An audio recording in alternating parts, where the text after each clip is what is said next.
নমস্কার বন্ধুরা, আজকে বানাবো লাউ শাক পোস্ত রেসিপি। তা কীভাবে বানাই আপনারা পুরোটাই দেখতে থাকুন। লাউ শাক পোস্ত বানানোর জন্য শাকটা আমি এইভাবে কেটে নিয়েছি।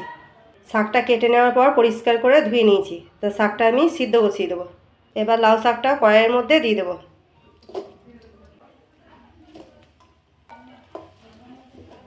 এক চামচের মতো নুন দিয়ে দেবো।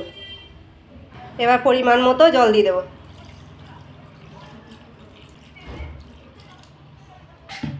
একটা থালা নিয়ে ঢাকা দিয়ে দেবো। এবার শাকটা আঁচের মধ্যে বসিয়ে দেবো। শাকটা সিদ্ধ হোক ততক্ষণে একটা মশলা বানিয়ে নেব। মশলাটা বানানোর জন্য এখানে নিয়ে নিয়েছি 2 চামচের মতো পোস্ত, আর এখানে একটা আলু নিয়ে নিয়েছি, কাঁচা আলু।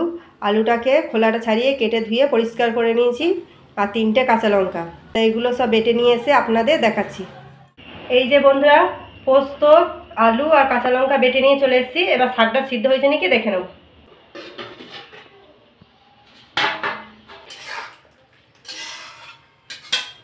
একবার চেক করে নেব।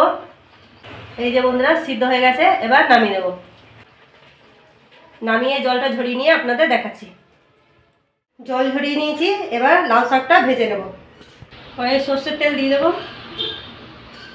তেল গরম হয়ে গেছে, একটা শুকনো লঙ্কা ফাটিয়ে দিয়ে দেবো। সামান্য একটু রসুন থেতো দিয়ে দেবো। ভালো করে একটু নেড়ে নেব। রসুনটা ভেজে নিয়েছি। এবার লাউ শাকটা দিয়ে দেবো। সামান্য একটু নুন দেবো। 1 চামচের মতো চিনি দেবো। ভালো করে ভেজে নেব।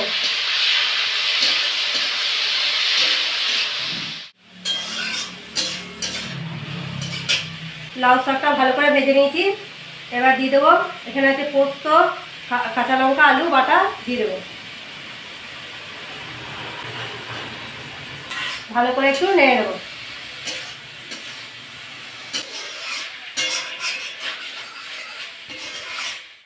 লাউ শাক পোস্ত হয়ে গেছে। এবার কাঁচা সর্ষের তেল দিয়ে দেবো। একটু নেড়ে নেব। এবার নামিয়ে নেব। এই যে বন্ধুরা, নামিয়ে নিয়েছি লাউ শাক পোস্ত। তা কেমন হয়েছে কমেন্টে লিখে পাঠাবেন। ভালো লাগলে লাইক করবেন, চ্যানেলটাকে সাবস্ক্রাইব করবেন।